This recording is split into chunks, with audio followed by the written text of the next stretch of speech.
You're listening to the Bare Metal Cyber Prepcast, created to help you succeed in your Security Plus certification journey. Learn more at baremetalcyber.com, where additional prepcasts, books, and training materials await. Let's get started. A security control is any safeguard or countermeasure implemented to reduce the likelihood or impact of a threat exploiting a vulnerability. Controls can take many forms, from firewalls and encryption to employee training and access badges. Their purpose is not to eliminate risk entirely, since no system can be made perfectly secure, but to bring risk down to a level the organization finds acceptable. By strategically placing controls at key points within systems and processes, security professionals create defenses that make it harder for attackers to succeed and easier for defenders to detect and respond when incidents occur. The primary purpose of security controls is to reduce risk by addressing vulnerabilities and limiting exposure to threats. Without them, organizations operate in a state of unchecked risk, where even minor threats could cause major damage. For example, requiring multi-factor authentication reduces the risk of credential theft leading to unauthorized access, while logging and monitoring reduce the risk of undetected malicious activity. Controls do not exist in isolation. They work together as a system of protections that support confidentiality, integrity, and availability. By reducing risk, controls give businesses the confidence to operate securely in an increasingly digital and interconnected environment. It is important to distinguish between controls and security policies, as the two are related but not the same. A policy is a documented rule or guideline that states what should be done, while a control is the mechanism that enforces or supports that policy. For instance, a password policy may require complex credentials, but the control is the system configuration that enforces password length and character rules. Policies without controls lack enforcement, while controls without policies may lack context or direction. Together, they form a complete security framework. The policy sets the intention, and the control ensures compliance in practice. Security controls can be grouped into four broad categories: technical, managerial, operational, and physical. This classification helps professionals organize and plan defenses across different dimensions of risk. Technical controls rely on technology to enforce protection. Managerial controls guide how security is administered. Operational controls focus on processes and procedures, and physical controls safeguard the tangible environment. Each category represents a lens through which security is applied, ensuring that protection extends not just to digital systems but also to people, processes, and physical assets. Recognizing these categories allows professionals to design holistic programs rather than focusing too narrowly on technology alone. Technical controls are those enforced by technology itself, using configurations, tools, or automated systems to maintain security.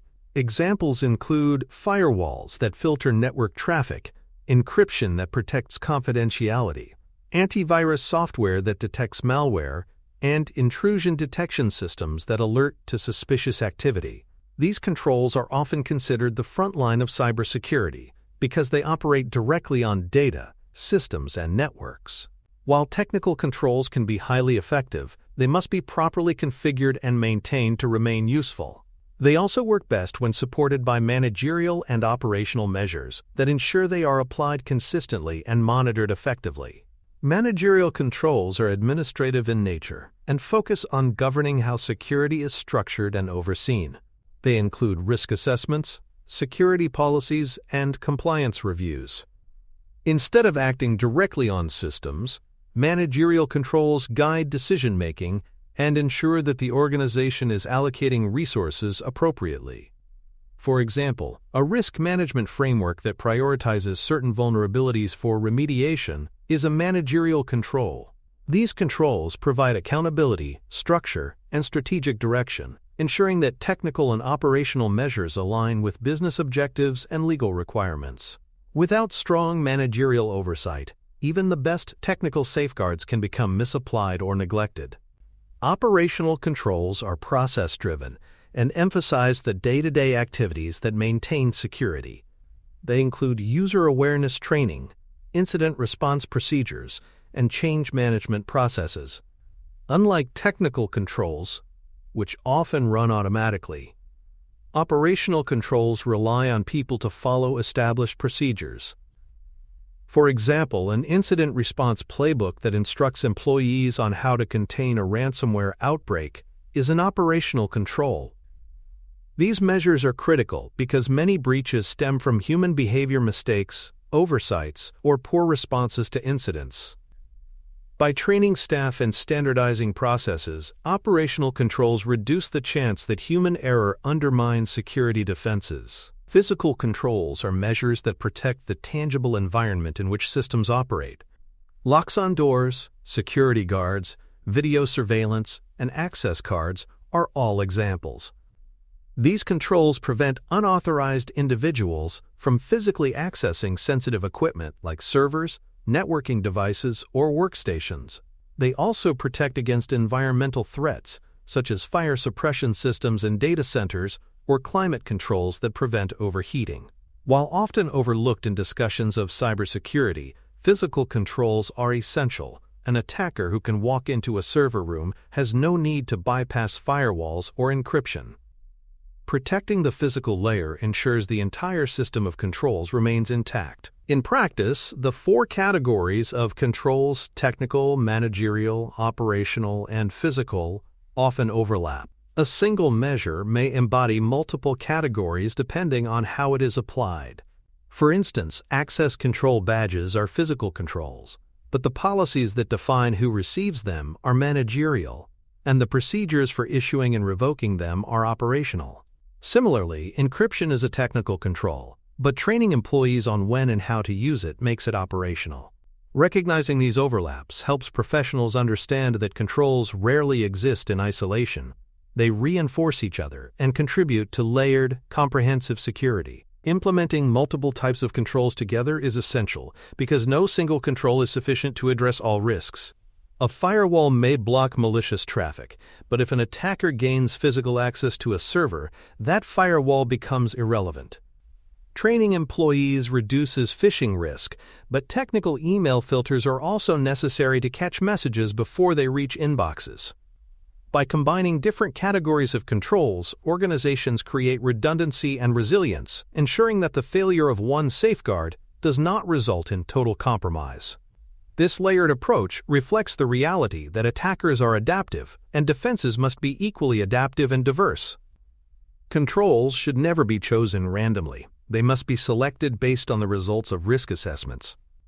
A risk assessment identifies the most significant threats and vulnerabilities, evaluates the potential impact, and guides which controls provide the best return on investment. For example, an organization with sensitive personal data may prioritize encryption and access management, while one managing critical infrastructure may emphasize physical security and incident response. This tailored approach ensures that controls address the risks most relevant to the organization, avoiding wasted effort and ensuring that limited resources are used effectively. Ultimately, security controls are the foundation of all defensive strategies in cybersecurity. They operationalize abstract principles like confidentiality, integrity, and availability into tangible practices and safeguards. Every defensive measure, from access logs to incident response drills, can be understood as a control designed to reduce risk. By mastering the categories and purposes of controls, learners gain the ability to analyze security architectures, identify gaps, and recommend improvements. These concepts will reappear in every domain of Security Plus, making them one of the most important foundational topics to understand early and thoroughly. For more cyber-related content and books, please check out cyberauthor.me. Also, there are other prepcasts on cybersecurity and more at baremetalcyber.com. Security controls can also be classified by their functional type, which describes how they operate in practice. These include preventative, deterrent, detective, corrective, compensating, and directive controls. Each type addresses risk differently. Some act before an event occurs, others identify problems in progress, and still others respond after an incident has happened. Understanding these functional roles allows professionals to design balanced defenses that don't just rely on stopping attacks, but also on detecting, responding, and recovering effectively. This classification helps learners appreciate that controls are not just static barriers but active elements of an ongoing cycle of defense and resilience. Preventative controls are designed to stop incidents from happening in the first place. Examples include firewalls that block unauthorized traffic, encryption that prevents data exposure, and multi-factor authentication that makes it harder for attackers to log in with stolen credentials. Preventive controls are often seen as the first line of defense because they reduce the likelihood of an incident occurring. However, while prevention is critical, it is not foolproof. Skilled attackers may bypass controls, or new vulnerabilities may emerge. This is why preventive controls are essential, but always paired with other functions that detect and respond when prevention fails. Deterrent controls discourage attackers or malicious insiders from attempting harmful actions. They do this by signaling that protective measures are in place or that consequences will follow. Examples include warning banners on login screens, security awareness training that emphasizes monitoring, and visible cameras or guards in physical environments. The goal is psychological: to make an attacker think twice, because the likelihood of being caught or punished seems high. Deterrence alone cannot stop determined threats, but they reduce the number of casual or opportunistic attempts, making it less likely that defenses will be tested in the first place. Detective controls identify when an incident is occurring or has occurred. Examples include intrusion detection systems, log monitoring, security cameras, and audit trails. These controls do not prevent harm directly, but they provide visibility so that a response can be mounted quickly. Without detective controls, incidents may go unnoticed for days, weeks, or even months, allowing attackers more time to cause damage. Effective security requires a strong detective capability, since it's unrealistic to expect all threats to be prevented. By recognizing issues early, detective controls reduce impact by giving defenders the chance to respond before full compromise takes place. Corrective controls focus on restoring operations and minimizing damage after an incident. Examples include restoring from backups after ransomware, applying patches to fix exploited vulnerabilities, and reconfiguring access controls after a breach. Corrective controls are not about preventing the initial event, but about ensuring that the organization can recover quickly and resume normal operations. They also serve as learning opportunities. Each corrective action should inform improvements to preventative and detective measures, closing the loop in the security lifecycle. By emphasizing resilience, corrective controls ensure that incidents, while disruptive, are not catastrophic to long-term operations. Compensating controls are alternative measures put in place when the preferred or primary control cannot be implemented. For example, if multi-factor authentication cannot be deployed due to technical limitations, a compensating control might be strict monitoring of login attempts combined with shorter password expiration policies. Compensating controls acknowledge real-world constraints, budget, technology, or operational challenges, while still providing some level of protection. They are not ideal substitutes, but practical solutions that allow organizations to maintain security until the preferred control becomes feasible. Learners should understand that compensating controls reflect the pragmatic side of cybersecurity. Perfect is rare, but better is always possible. Directive controls are designed to influence human behavior, guiding users and staff to act in secure ways. Examples include policies, security awareness training, and acceptable use agreements that define responsibilities. These controls don't enforce protection directly, but establish expectations and rules that shape how people interact with systems. For instance, a policy requiring employees to lock their screens before leaving their desks is a directive control.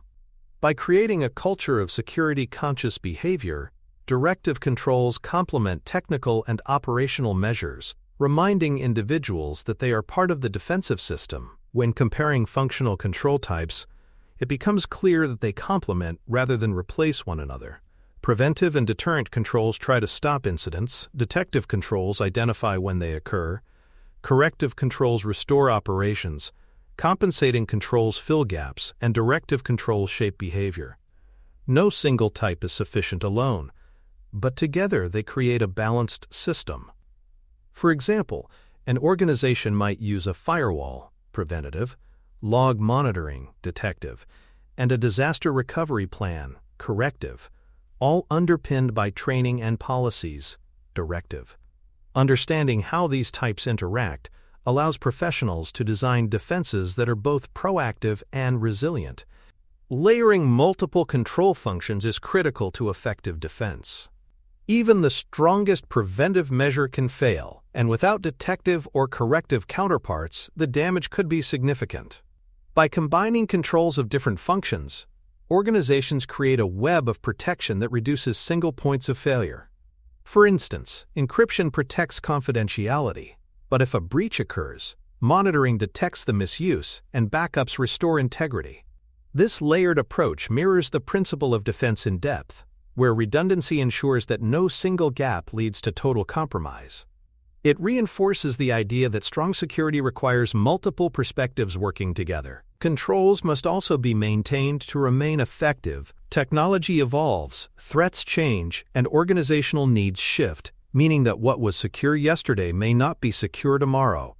Firewalls require updates, training must be refreshed, and processes need regular reviews.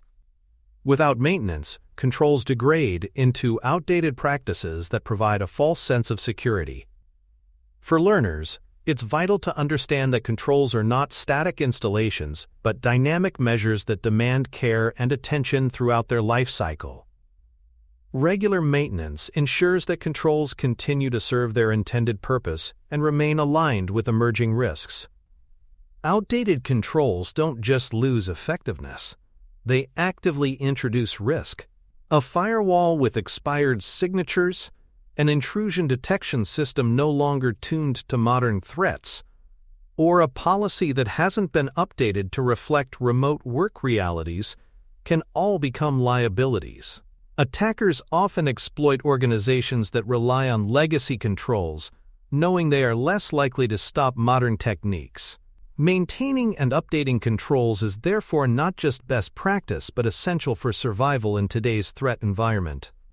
Security professionals must cultivate vigilance, ensuring that controls evolve in step with the adversaries they are designed to defend against. In summary, security controls are the essential building blocks of every cybersecurity program.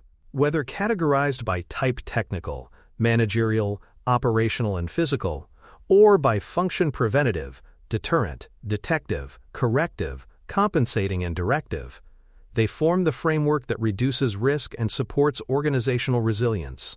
No single control suffices. Strength lies in combining them, maintaining them, and adapting them over time.